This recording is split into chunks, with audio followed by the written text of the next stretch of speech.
Hi everyone, and welcome to this week's Wallsend History Story. This week I am covering a little bit of information about St Paul's Church in George Street in Willington Quay. I hope you will enjoy it and find it interesting.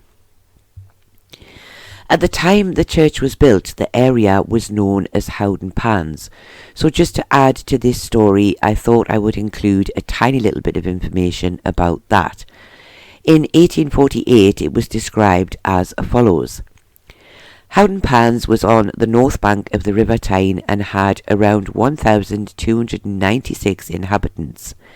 It was said that in the 16th and 17th century the area was known for its glassworks and later the salt pans, but by 1848 the main forms of employment were in the collieries and in the shipyards of Straker and Low, and the shipyard employed around 300 to 350 men. There was also a brewery and a paint manufacturers in the area, so no doubt there was plenty of work for the small amount of inhabitants who lived in the area. And I must also add that in 1848 and before that, the spelling of Howdon was with the D-E-N, not the D-O-N. It was also stated that it was in the shipyards at Howdon Pans in 1781 that the 44-gun ship Argo was built and launched, and the HMS Aro was built for the Royal Navy and was launched from Howdon Dock. A very brief history about the ship is as follows. The French captured her in 1783, but 36 hours later the British were able to recapture her, and she was then involved in the French Revolutionary Wars, and she captured several prizes, though apparently she did not see any major action, and she also served in the Napoleonic Wars, and she was sold in 1816 for the princely sum of £2,600. So, moving back now to St Paul's Church, in August of 1874 the foundation stone was laid by Mrs. Addison Potter. The Reverend Hughes, the rector of Howdon, said he had always found Mr. and Mrs. Potter to be great supporters of the local community, and he had great pleasure in presenting Mrs. Potter with an inscribed trowel with which to perform the ceremony, and the trowel was inscribed with the following: presented to Mrs. Addison Potter, Mayoress of Newcastle upon Tyne, on the occasion of her laying the foundation stone of St Paul's Church, Howdon Pans, August the 11th, 1874. After the stone had been laid, Mr. Potter spoke to the crowds who had gathered to watch the ceremony. He said he felt the church would be of great use to the area, and he hoped that the Reverend Hughes would have no difficulty in securing the remaining money needed to complete the building of the church. The Reverend Hughes said the cost of the church would be around £3,600, which in today's money would be around £511,000. He stated that already £2,100 had been raised, and today's ceremony had raised almost another £100, so he felt the rest of the funds should not be too much of a problem. And he did note that the people of the area had donated around £100 from their own pockets, which would have been quite a lot of money for the working people of the area at the time. A lot of money for building funds in those days was raised by holding things like tea parties and evening concerts, and this was no different. So after the stone laying ceremony, a tea was held in Willington Quay, raising a further £25, and after this an evening concert was held. However, the article didn't state how much was raised from that.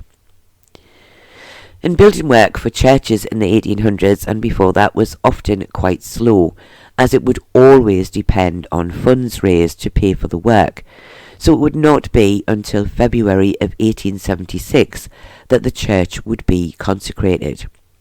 However, it was still not complete, and it had ran into a few problems during the years since the foundation stone had been laid in 1874.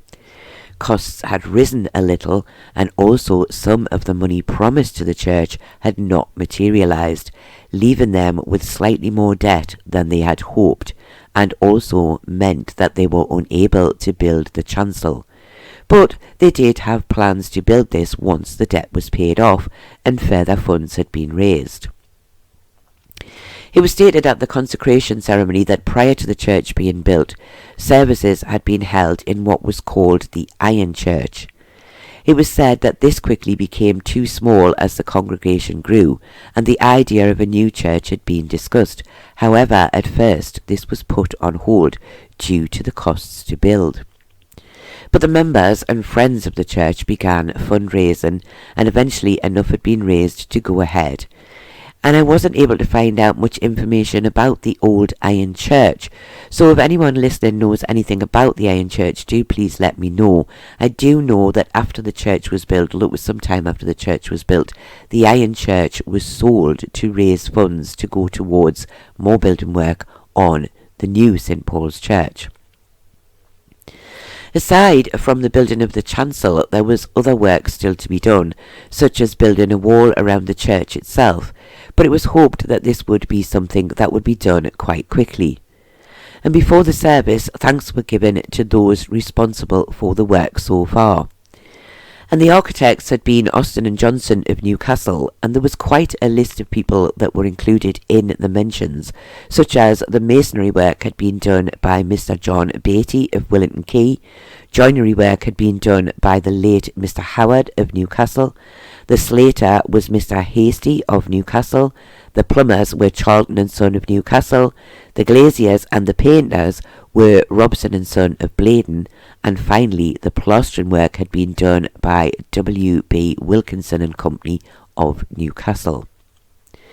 The special service at the consecration was conducted by the Reverend Hughes, Reverend Robson and the Reverend Jenkins. And it was mentioned that many at the service would have remembered when the Iron Church was first built, and how the vicar at the time was never happy with it, and neither had been his successor, and how the people of the area had worked hard to be able to build a church they could be proud of. And after this, a lengthy sermon was preached by the Bishop of Durham, and the church was then declared consecrated and ready for regular use, and a collection was taken in aid of the remaining building funds. By 1880 it was noted in the local papers that the church had not been doing as well as first hoped, but that it now seemed to be improving slowly, and had a well-attended Sunday school with no less than 160 pupils, and this, they said, was helping to also build the congregation of the church. However, there was still a lot of money owing from the initial build, and there was no possibility as yet to build the chancel. By 1890, it was hoped that the church would soon have a proper organ, and an unknown parishioner wrote to the local papers at the time, stating that a decent organ was needed to allow people to be able to sing better. Money was already being raised for this purpose, however it would not be until 1891 that the new organ would appear, and this itself had an opening service, which went on for several days and was started by the organist Mr. Blenkinsop of Willington Quay on the Sunday, and it concluded the following Tuesday. It was said that even though the weather was pretty bad at the time, all of the services had been well attended, and the organ was built by Harrison and Harrison of Durham. The chancel for the church proved to be a bit more of an issue. Many times the church fell into debt with the previous bills from the initial build that had still not been paid, and the raising of the money to build the chancel was very difficult.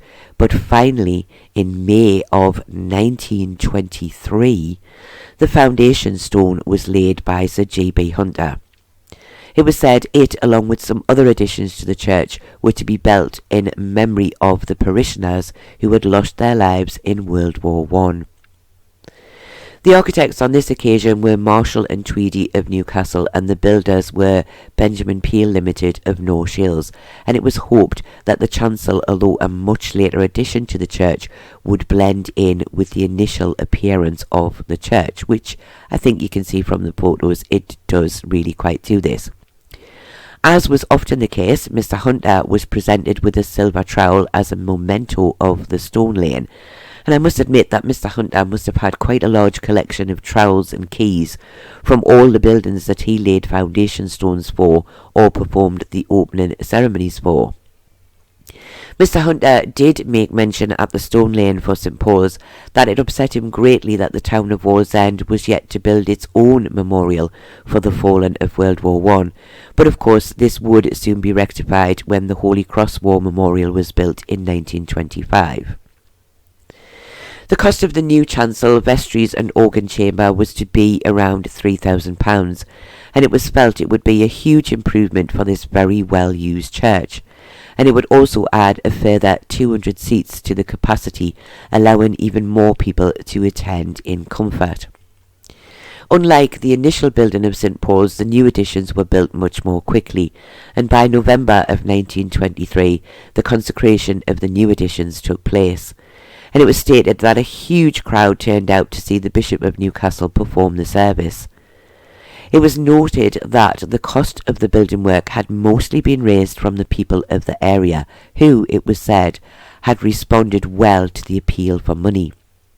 And inside the chancel a marble tablet, as it was described at the time, was placed with the names of the 96 men of the parish who had lost their lives in World War I. The later service was conducted by the Reverend Totten, and the last post was sounded.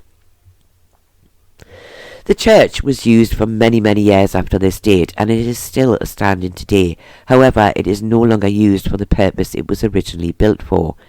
It does, however, hold the distinction of being the only church built in the area to still be standing today, with all of the other churches long since demolished and houses or roads built where they once stood. The church does still serve its community well and is used for things like kids clubs, youth groups and even community food banks. Of course, the name outside now states St. Paul's Centre rather than church, but the building is still the same as it was when the foundation stone was first laid in 1874. I do hope that you have enjoyed this little bit of history of St. Paul's Church, and I hope that you have also found it interesting. I do thank you all very much for watching, and I do hope to see you all again very soon.